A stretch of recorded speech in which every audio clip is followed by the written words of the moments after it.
Maqaa Abbaa, maqaa Ilmaa, maqaa Hafuura Qulqulluu sadan Waaqa tokkoo Ameen. Maatiiwwan Kiristoosin kan jaalattan, Kiristoos kan isin jaalatu, ijoollee haadha keenya Giftii Qulqulleettii Dubree Maariyaam firii mana kiristaanaa kan taatan, maqaa Waaqayyoon nagaa isin gaafadha. Akkam jirtu, akkam yoo nageessan. Ameen. Waaqayyoo Gooftaa Yesuus Kiristoos jaalala isaatiin, arjummaaf kennaa isaatiin yeroo keenya irratti yeroo umurii keenya irratti umurii nuuf dabalee ishii kanaan kan nu ga'e isa kanaan kan nu ga'e galanni isaaf haa ta'u. Akkasumas haadha keenya Giftii Qulqulleettii Dubree Maariyaamiif galanni ulfinni haa ta'u. Egaa har'a barumsa keenya mata duree kadhannaa jedhu irratti kutaa sadaffaa waliin ilaalla. Kutaa kana keessatti yeroo maal jennee akka kadhannuu fi yeroo kadhannaa kan jedhan qabxii gurguddoo hin kaasna. Isa dura garuu isin yaadachiisuudhaaf kadhannaan maal jechuu akka ta'e, keessattuu kadhannaan nuti kiristaanonni daandii ittiin Waaqayyo ittiin wal qunnamnu, meeshaa Waaqayyo ittiin wal qunnamnu akka ta'e, kadhannaan baay'ee kiristaanummaa keessatti barbaachisaa akka ta'e, garuu immoo bara kakuu moofaa kitaaba qulqulluu keessatti lubbuu isaaniitiif faayidaa hin argatin malee abbootiin kadhachaa akka turan, waan foon isaaniitiif ta'u yookiin immoo rakkoo yeroodhaaf isaan irra ga'e keessais kadhannaadhaan akkatti bahaa turan. Bara kakuu haaraa immoo Gooftaa Yesuus Kiristoos kadhannaa daandii dhugaa nu barsiise keessatti isa jalqabaan akka nu barsiise, kadhadhaas akka nuun jedhe, qormaata keessa isa akka ittiin baanu, maal gochuu akka qabnu kadhannaa kan nutti agarsiise ta'uu kaasnee ture. Ittaan sineetis faayidaan kadhannaa maalidha jenneetu waan Waaqayyo irraa barbaannu, keessattuu waan lubbuu keenyaaf ta'u, waan jireenya keenya Waaqayyo duukaa nu taasisan kadhachuu akka qabnu, akka Waaqayyo irraa ittiin argannu. Ittaan sudhaanis qormaata keessaa akka baanu, qormaata karaa birootiinis immoo rakkoo waan nurra gahan, rakkoo waan badii nurratti dhufan akka jalaa baanuu fi fayyaa keenyaafis fayyaa foonii yeroo dhukkubsannee yeroo akkasii kanas Waaqayyo kadhachuu akka qabnu faayidaa kadhannaa akkasiin kaasnee ture. Har'a immoo kadhannaan maal jenneetu yaa kadhannu kan jedhu kana yeroo kaasna jechuudha. Egaa yeroo hundumaa kakuu haaraa keessatti daandiin dhugaa, daandiin fayyinaa, daandiin jireenyaa hundi kan mul'ata Gooftaa Yesuus Kiristoos, dhufaatii Gooftaa Yesuus Kiristoosin waan ta'e, waan karaa inni nutti agarsiisee fi karaa inni nuun jedheen deemuudha waan ta'eef kiristaanummaan maal jedheetu nu barsiise, yeroo kadhattan yaa abbaa keenya jedhaa isa samiirra kadhadhaa jedheetu nutti agarsiise jechuudha. Innis akkasuma jedheetu guyyaa kadhannaa geggeesse hunda keessatti akkas jedheetu ilaalatii gara samiitti ilaalatii yaa abbaa keenya, yaa abbaa koo, yaa Waaqa jedhee bakkee itti kadhatellee hin jira jechuudha. Kanaaf yeroo kadhattan yaa abbaa keenya jedhaatuun kadhadhaa jedhee kuni kadhannaa hunda caaludha. Amma yeroo baay'ee kiristaanonni kadhannaan yeroo dheeraa kan fudhatu, waan baay'ee dubbisuu kan qabu akkasitti jenneetu namoonni baay'een cinqamna yeroo baay'ee. Kadhannaan garaa qulqulluudhaan yaa abbaa keenya jedhanii kadhachuudha. Maaltu kana caalaa ijoollee Waaqayyo, saba Waaqayyo? Yaa abbaa keenya. Yaa abbaa keenya kadhannaa jedhu keessatti maqaan kee haa qulqullaa'u jedha. Galata guddaa, galata caalu. Maqaan kee haa qulqullaa'u. Itti aansee isa foon keenyaafillee biddeen keenya isaarraaf ta'u nuuf kenne inneetoon bakkee itti kadhannuudha of keessatti kan qabee jiru. Kadhannaan kana caalus suluma immoo hin jiru. Kanaaf namni yeroo hundumaa kiristaanummaa keessatti, jireenya keenya keessatti yaa abbaa keenya jenneetoon Waaqayyo kadhachuu qabna jechuudha. Yaa abbaa keenya jenneetoon akka kadhachuu qabnu sirriittis beekuu qabna. Kadhannaan hundi achi keessatti wanti nuyi barbaannu hundi achi keessatti ni jira. Achi keessatti guutamee toon jira jechuudha. Kanaaf yaa abbaa keenya jennee toon akka kadhannu gooftaa Yesuus Kiristoos abbaa keenya inni gara isaa akka kadhannu. Abbaa hunda qabu, abbaa hunda danda'u, abbaa bakkee hunda jiru. Abbaan keenya qulqulluu Phaawulos saba Qorontosiif yeroo barreessu maal jedhe? Hin beektan nuun jedhu nuti beektotaadha. Wallaaluu nuun jedhu nuyi beektotaadha. Homaan qabdan nuun jedhu hundi keenyadha. Homaa hin qabdan nuun jedhu hundi keenya. Maal jechuu barbaadeeti qulqulluu Phaawulos? Hundi keenya kan jedhe hundi kan isaa kan ta'e gooftaa Yesuus Kiristoos qaba waan ta'edha. Kanaaf duuka bu'oonni gooftaa Yesuus Kiristoos yeroo tajaajilaaf illee deeman akkuma yaadattan harka duwwaa isaanii deeman ture. Galaan isaanii, daandiin isaanii, humni isaanii, dooniin isaanii, markabni isaanii gooftaa Yesuus Kiristoos ture. Yaa abbaa keenya jedhaatuun kadhadhaa. Akka mana kiristaanatti kun seerri tumameefitoon kadhannaan akkamiin akka geggeeffamu maaltu akka geggeeffamu qabu. Abbootiin keenya immoo seeraan sirnaan kaa'aniiru jechuudha. Seera beeta kiristaanaa keessatti kiristaanni tokko yaa abbaa keenya kan jedhu haadha keenya giiftii qulqulleettii dubree Maariyaamii kaasuudhaan kadhachuu akka qabu.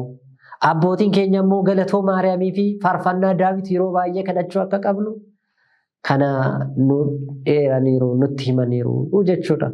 Kanaaf kadhannaan hunda caalu yaa abbaa keenya kan jedhudha akka ta'e. Isa duukaa garuu kadhannaa galatoo Maariyaamii, kadhannaa faarfannaa Daawit geggeessuu akka qabnu kana bal'inaan manni kiristaana keenya nu barsiisti jechuudha. Kana keessatti garuu kadhannaan biraa hin jiru jechuu miti. Kadhannaa baay'ee kadhachuun gaariidha. Garuu isa guddaa, isa barbaachisaa ta'e immoo dagachuu hin qabnu, dhiisuu hin qabnu. Yeroo baay'ee kiristaanonni waan barbaachisaa ta'e dhiisneet waan biraatti deemna. Mee yaa abbaa keenya jenneetu naa kadhannu. Isa booddee isa biraatti guddachaa adeemnu. Isa biraatti jireenya keenya kiristaanummaa kadhannaa keenya babal'ifachaa adeemnu. Ishee kanaan garuu yaa jalqabnu. Yeroo dheeraan barbaaddu yeroo kadhannaa geggeessinu keessatti yaa abbaa keenya jenneetu yaa waaqayyo keenya inni haa kadhannu. Kanaaf garuu kadhannaa kanammoo yeroo kam yaa kadhannu kan jedhus barumsa keenya kana keessatti kan ilaalludha jechuudha. Yeroo kadhannaa yeroo kamidhaan jedhu yaa ilaallu. Kana dursuu keenya dura garuu yeroo kadhannaa kan murteessine tasuma miti. Tokkoffaa bu'uura kitaaba qulqulluu godhannee toonidha.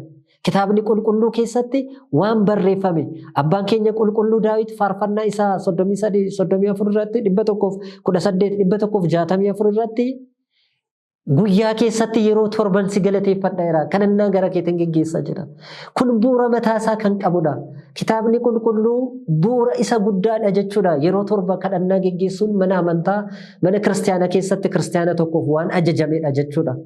Nuti garuu yeroo geggeessinu kana, yeroo kadhannaa kana kan ilaallu, kan madaallu, kan itti xiyyeeffannu waan gooftaa Yesuus Kiristoos taatee waan inni godhe, taatee waan ta'an, waan gooftaa Yesuus Kiristoos nuuf jecha godhe. Kiristoosin ittiin yaadannee kan ittiin kadhannudha walumaa gala. Kunuu nu hanqata jechuudha oduu danda'ame yeroo hunda gooftaa Yesuus Kiristoosin waan inni nuuf godhe dagachuu hin qabnu kiristaanummaa keessatti. Kanaaf yeroo hunda bakka yaadannutti yeroo hunda hin kadhannaa, yeroo hunda kadhannaa galata galchina jechuudha gooftaa Yesuus Kiristoosin. Kanaaf waan hunda yeroo keenyu, yeroo dubbannu, yeroo kadhannaa murteessinu gooftaa Yesuus Kiristoos waan nuuf ta'e, waan nuuf godhe yaadachaatii kan goonu waan ta'e baay'ee kan nama gammachiisudha jechuudha. Kana keessaa yeroo kaasnu inni jalqabaa bariidha. Isa abbooroo jennu jechuudha. Ganama gara waaqayyootti kadhannaa gaggeessina.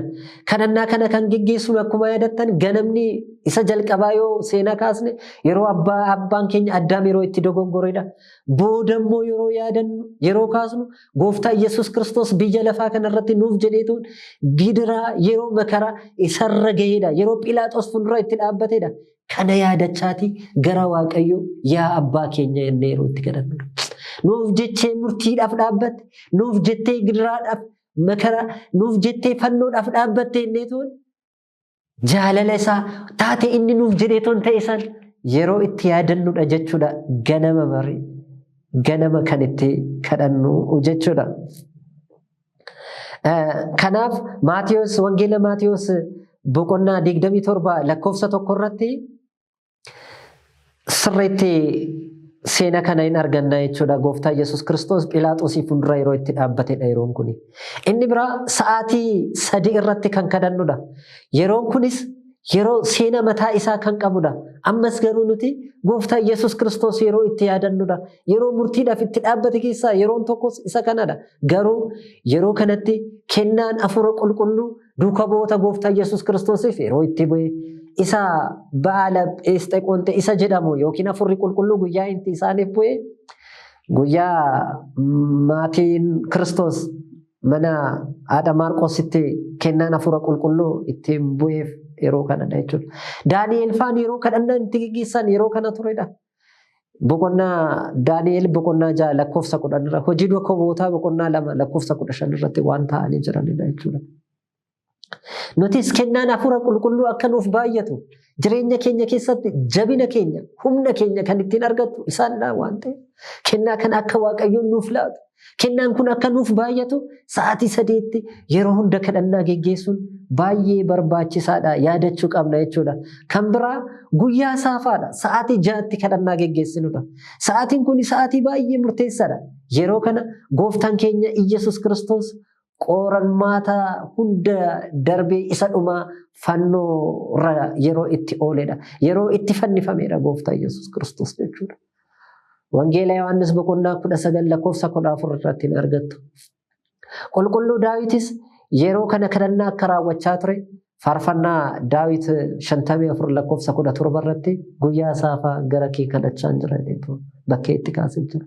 Sa'aatii 6 irratti Gooftaa Yesuus Kiristoos nuuf jedhee fannifamuusaa Kiristaanonni yoomiyyuu irraanfachuu hin qabnu, yoomiyyuu dagachuu hin qabnu. Kiristaanni kana irraanfate jechuun kiristaanummaa keessa hin jirru jechuudha. Waan Gooftaa Yesuus Kiristoos anaaf isiniif nuuf jedhee toon ta'e yoomiyyuu dagachuu. Kiristaanummaan kana. Kiristaanummaan waan Kiristoos nuuf ta'e yaadachaa, raawwachaa jiraachuu jechuudha. Kan ammoo kan calaqqisiisnu, kan himnu, kan dubbannu, qooqni keenya, daandiin keenya, afaan keenya, riqichi keenya, kallattiin keenya, furtuun keenya. Maalidha? Kadhannaadha jechuudha. Kadhannaa sa'aatii 3 sirriitti yaadachuu qabna. Sa'aatii 6 jechuudha. Kadhannaan inni biroo sa'aatii 9dha. Sa'aatii 9 irratti akkuma yaadattan Gooftaa Yesuus Kiristoos fannoo irra sa'aatii 6 hanga 9 jiraachuu isaa yaadattu. Sa'aatii 9 irratti immoo lubbuu isaa fedhii isaatiin dabarsuu isaa anaaf isiniif jedhee toon bakkee itti yaadachuu qabna jechuudha. Gooftaa Yesuus Kiristoos nuuf jedhee lubbuu isaa dabarsee toon kenne. Nuuf jedhee toon mataa isaa akkas gadi cabsee jedha Gooftaa Yesuus Kiristoos wangeela irratti jechuudha. Gooftaa Yesuus Kiristoos nuuf jedheetu wanti ta'e silaan nuyi cubbamoota kanaan kan dubbatamu miti. Amma inni nu ibse garuu, amma inni nutti agarsiise garuu yaadachaati yoomiyyuu waan inni nuuf ta'e san yaadachaati gara Waaqayyoo kadhachaati jiraachuun baay'ee murteessaadha jechuudha.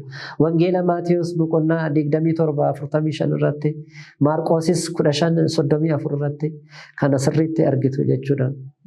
Yeroo kana garuu yeroo kan biroo qulqulluun Phexrosii fi Yohaannisis gara mana Waaqayyootti deemanii toon kadhannaa itti raawwatan ture. Hojii duuka bu'oota 3:1 irratti kan laalludha jechuudha. Inni biroo sa'aatii isa 5ffaan yeroo sa'aatii 11dha. Yeroo kana sirriitti kiristaanonni yaadachuu qabna. Gooftaa Yesuus Kiristoos fannoo irra kan ture sa'aatii 6 hanga 9 ture. 9 irratti lubbuu isaa dabarsee kenne waan dubbatu hunda kana gidduutti dubbatee ture fannoo irratti jechuudha. Isa booddee lubbuu isaa dabarsee lubbuu isaa erga kenne booddee hanga sa'aatii 11tti fannoo irra ture. Yoosefiif Niqoodimoosidha dhaqanii toon fannoo irra kan buusan kana yaadachuu qabna jechuudha. Anaaf isiniif nuuf jedhee toon Gooftaa Yesuus Kiristoos samiirraa bu'ee haadha keenya Giiftii Qulqulleettii Dubree Maariyaam irra dhalate. Biyya lafaa kanarratti waan nutti agarsiisuu qabu nutti agarsiise nuuf jedhee cuubbame booddee gidiraa argee makaraa gidiraa baatee fannifamee gara boollatti deemee jechuudha. Nuuf fayyisuuf jedhee too waan ta'amedha kun. Kiristaanni kana yoomiyyuu dagachuu hin qabu. Yeroo kanatti foon gooftaa keenyaa yeroo fannoo irraa itti bu'edha. Yeroo Yoosefii fi Niqoodimoos seera Ayhudootaatiin gooftaa keenya gara awwaalatti fuudhanii akka deemu yeroo itti taasisanidha.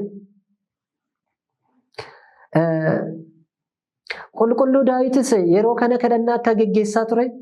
Keessattuu akka kadhannaa ixaanii akkuma fudhattee akkuma jaalatte kadhannaa kiyya yeroo kanaatis naaf jaaladhu jedheetoon bakkee Daawit faarfannaa isaa 140 lakkoofsa 2 irratti itti kadhatee kan agarsiisudha jechuudha kun. Nutis yeroo kana sirriitti kadhachuu qabna. Gara makka deemnu yaadachaati kadhachuu qabna. Gooftaa Yesuus Kiristoos nuuf jedheetoon gara boolla dhaqe. Noo garam deema jirra? Booda'oo garam deemna? Har'a garam deema jirra? Boroo garam deemna? Kana yeroo hundumaa yaadachaati gara Waaqayyoo kadhachuu qabna. Gooftaa Yesuus Kiristoosin akka adda hin baane, boolla du'aa akka seenne, boolla riqicha du'aatti akka hin kufne, hallayyaa du'aatti akka hin kufne, foon keenyaaf lubbuu keenya akka Waaqayyo nuuf eegu yeroo kana sirriitti kadhachuu qabna jechuudha. Dagachuu kan hin qabne keessaa yeroo isa kan biroodha jechuudha. Kan biroo yeroo rafiitii kan kadhannudha. Waaqayyo nagaan nu oolche, nagaan akka nu bushu. Waaqayyo hirriba gaarii namni rafeef namni du'e tokkodha jedhu fakkii du'aati jedhu abbootiin rafuu jechuun rafiitiin. Isa keessaa akka kaanetuun jiraannu isas nagaan akka bullu akka nu taasisu Waaqayyoon kadhachuu qabna. Faarfannaa Daawit boqonnaa faarfannaa 29 lakkoofsa 5 irratti. Gooftaa Yesuus Kiristoosis Geetesemaanitti yeroo kadhannaan inni itti geggeesse yeroo kana ture. Wangeela Maatiyos boqonnaa 26 lakkoofsa 38 irratti kan argattanidha jechuudha. Kanaaf kiristaanonni mee hin baay'isnu. Baay'isneetoon hin cinqamini. Cinqamus hin qabnu. Yaa abbaa keenya jenneetoon yaa ceesnu. Yaa abbaa keenya nagaan nu oolchite galanni siif haa ta'u. Yaa abbaa keenya nagaan nu oolchite nagaan nu bushe raba gaarii nuuf taasise jenneetoon. Nu eegii jenneetoon yaa kadhannu faarfannaa Daawit irratti abbootiin keenya inni na eegu inni na tiskeen koo rafuudha. Gooftaan rafne qabnaan rafna. Gooftaan ciisne qabnaaf ciisna. Yaa galateeffannu kaa yaa kadhannu kaa gara Waaqayyoo. Gooftaa Yesuus Kiristoosis waan nutti agarsiiseef keessaa isa tokkodha waan ta'eef yeroo kana sirriitti kadhannaa geggeessuu qabna jechuudha. Amma dandeenyu irribni yeroon isaa sirriidha ulfaata ta'uu dadhabnee ooluu dandeenya garuu yaa abbaa keenya inni galata isaaf agarsiisnu. Yaa abbaa keenya inni waanuma gabaabduu yaa jennu. Kan biroo yeroon kadhannaa halkan walakkaadha. Halkan walakkaa kun seenaa baay'ee qaba. Akkuma beektan beeta kiristaanni keenya yeroo baay'ee kadhannaa kan geggeessitu halkan walakkaa eegaltee ture. Halkan walakkaa akka galateeffachaa ture faarfannaa Daawit irratti Daawit faarfannaa 118 lakkoofsa 62 irratti kaasee dubbateera. Wangeela Luuqaas boqonnaa 2 lakkoofsa 6 irratti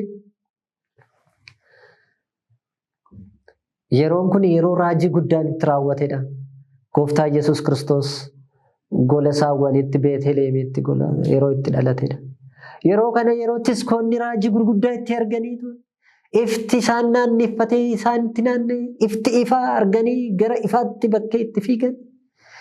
Deemaniitis Beetlehemitti misraachoo ergamuu Waaqayyoo itti himan laaluudhaaf fiiganii dhaqanii haadhaa fi mucaa fi haadha waliin bakka itti arganidha. Yeroon kun yeroo baay'ee waan Waaqayyoon nu fayyisuudhaaf jedhee daandii isa jalqabaa dhalachuudhaan hojii of gadi qabuudhaan yeroo itti jalqabe kan itti nu agarsiisedha. Gola saawwanitti gooftaan samii sana. Gooftaan addunyaa kana uume, gooftaan hunda uume, gooftaan hunda nuuf kenne, nuuf guute. Ofiisaati garuu bakkee haadhi isaa ittiin qophoofnetti otoo deemaa jirtu bakkee itti boqottullee dhabdee gola saawwanii keessatti Beetlehemitti gooftaan itti dhalate jechuudha. Yeroo kanas yaadachuu qabna ijoollee Waaqayyoo. Kiristaanummaan asii jalqabeeti gooftaan bakkee itti dhalate eegalee akkaataa itti cuuphame, akkaataa itti nu fannifame kana keessa dabarreetoon qaraaniyoon irratti kan mul'annu jechuudha. Kanaaf kiristaanonni yeroo kana sirriitti kadhannaadhaan yaadachuu qabna. Garuu immoo kiristaanonni yeroon kun hunduu nutti toleetoon kadhannaa hin geggeessinaa yeroo jennee ilaallu sirriidha nutti hin tolu. Akkuma beeknudha biyyi lafaa kun oliif gadi, nus oliif gadi fiigaa irra. Garuu kiristaanonni xiqqaatu ganamaaf galgala mana waaqayyoo deemanii waaqayyoon kadhachuu galata waaqayyoof galchuun barbaachisaadha. Abbootiin keenya kana nuun jedhaniiru. Isaan hafanoo bakka jirrutti, yeroo jirrutti, hojii irra jirrutti waaqayyoon galateeffachaati, waaqayyoon yaadachaati ooluun barbaachisaadha. Nutti hin tolu inneeti miti. Lubbii keenya keessatti, sammuu keenya keessatti waaqayyoo yaadannee yaadachaati jiraachuun koo kadhannaadha. Waaqayyoo isa uume, waaqayyoo isa samiif lafa uumee jiru, waaqayyoo dhala isaa uumama isaa jaalatu, nurraa fagaanne nu duukaa jiraatu. Yaadachaati isa waan hunda nuuf godhe, isa waan hunda nuuf godhu, isa jireenya bara baraa nuuf laatu, isa kennaa isaatiin nu fayyise. Har'ammoo jireenya kiristaanummaa keessatti waan hundaan nu gargaaru akkas taasisee nu deemsisaa, nu oolchaa, nu gochaa jiru waaqayyoo yaadachaati ooluun baay'ee barbaachisuudha. Yeroo nyaata argannu, nyaata nyaannu, nyaata dura waaqayyoon galateeffachuu. Isa kana nuuf kennite, isaan beelaaniifis kennicha. Boodas isa kana nuuf kennite galatu, nuyi quufne isaan kaanis quubsii jechaati. Gammachuu arganne hundatti isa kana namoota dhoowwatin jechaati. Jireenya keenya hundatti kiristaanonni bakka jiranitti yaa jabaatanii jabeessi yaa waaqayyo. Tokkummaa keenya cimsi jechaati. Abbootii beeta kiristaanaaf mana kiristaanaatiif kadhannaa gochuun baay'ee nurraa eegama. Kanaaf yeroon murteessaa ta'uu qaba. Bakka deemnetti, bakka jirrutti, bakka nutti tole hundatti, carraa arganne hundatti. Nuti waanuma gammachuu yeroo baay'ee yeroo gaddaa irraa yaadanna waaqayyo. Yeroo gammachummaa tasuma hin daganna. Abbaan keenya qulqulluu Phaawulos Xiimotewosiin yeroo gorsu maal jedheen ture? Yeroos yeroo malees jabaadhu jedheen. Kiristaanummaan akkasii saba waaqayyo. Yeroos yeroo malees. Yeroo gaariin nuuf ta'e waaqayyoon galateeffachuu, waaqayyo duukaa jiraachuu dagachuu hin qabnu. Nuyi gaafa gaariin nuuf ta'e waaqayyo dhiisna. Kanaaf kadhannaan keenya san nuuf dhaga'amuu dide.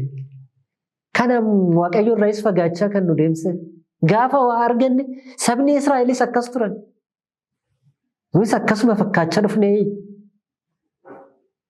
Sabni Israa'el gaafa quufane, gaafa waaqayyoon gaarii isaaniif baay'ise waaqayyo dhiisu. Abbaan keenya tokko maal jedhu ture? Israa'elii fi waaqayyoon garaaf biddeena jedhu. Garaan gaaf beela'e biddeena barbaada, waan nyaatu barbaada. Gaafa quufe immoo hin laaluyyuu. Gaafa quufe immoo hin barbaaduyyuu, waan deebi'ee nyaatuyyuu itti fakkaatu. Israa'eloonni akka Ayihudoonni akkas turani. Gaafa waaqayyo hunda guuteef diina isaanii mo'atan, gaafa waaqayyoon waan gaarii isaaniif godhe, gaafa kadhannaa isaanii dhagahe, gaafa imimmaan isaanii haqeef ni dagatu, ni dhiisu, hin barbaadaniyyuu. Aroon notoo isaa waaqayyo jettan hin barbaannu.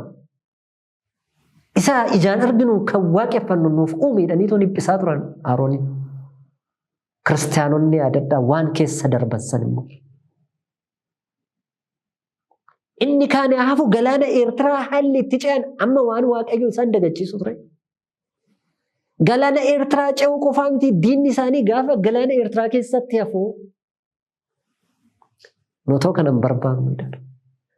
Achumattuu deebi'uun wayyaa jedhanii sammuu of duuba iyyuu ilaaluu qaban kiristaanummaa keessatti kun gadhummaadha ijoollee waaqayyo. Gaafa waaqayyoon raajii nuuf raawwate, nuuf kenne, nuuf quubse, carraa gaarii nuuf uume, humna keenyanii, dandeettii keenyanii, beekumsa keenyanii, bareeduma keenyanii, dhaabbata keenyanii akkasin jedhamu kun gaarii miti ijoollee waaqayyo. Kadhannaa keenya kanaaf dhagahamuu dida.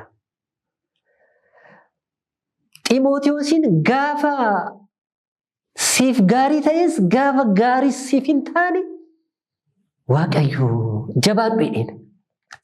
Jabaadhu. Gaafa gidiraanis, hiphinnis, rakkoonnis, beellis, qabxiinis nu jalaa hafe. Gaafa kamiyyuu. Gaafa diinnis nurratti baay'ate. Gaafa inni aangoo hin qabne aangoo nurratti qabaate. Gaafa inni humna hin qabne humna nurratti godhe. Gaafa kamiyyuu waaqayyoon dagachuu hin qabnu. Gara waaqayyoo kadhachuu qabna. Carraa arganneen. Sabni Israa'el gaafa immoo waaqayyo isaan hiphisee rakkoo fi gidiraa keessa isaan gashee hiphinni guddaan ture. Yaa waaqayyo Abrahaam, yaa waaqayyo Yisaaq, yaa waaqayyo Yaaqoob, amma yoomitti waada kee dagatta nuuf dhiisi. Cubbuu keenya irraa deebi'i jedhaniitu immoo itti boo'u. Abrahaamiif jedhe, Yisaaqin ilaali, Yaaqoob ilaali. Hin mararfataaf ijoollee isaatii. Isaaniifis waada galeera. Waaqayyo abbootii keenya. Jireenya keenya hunda keessatti nuufis waada isaa nu yaadachaati. Abbootii keenyas ilaalate. Jireenya keenya hunda keessatti yaadannoo kadhannaadhaan akka cimnu waaqayyo dandeettii isaa nuuf haa kennu. Haadhi keenya giiftii qulqulleettii Dubree Maariyaamii akkasuma eebbi qulqullootaa kadhannaan qulqullootaa jabina nuuf haa laatu. Ameen.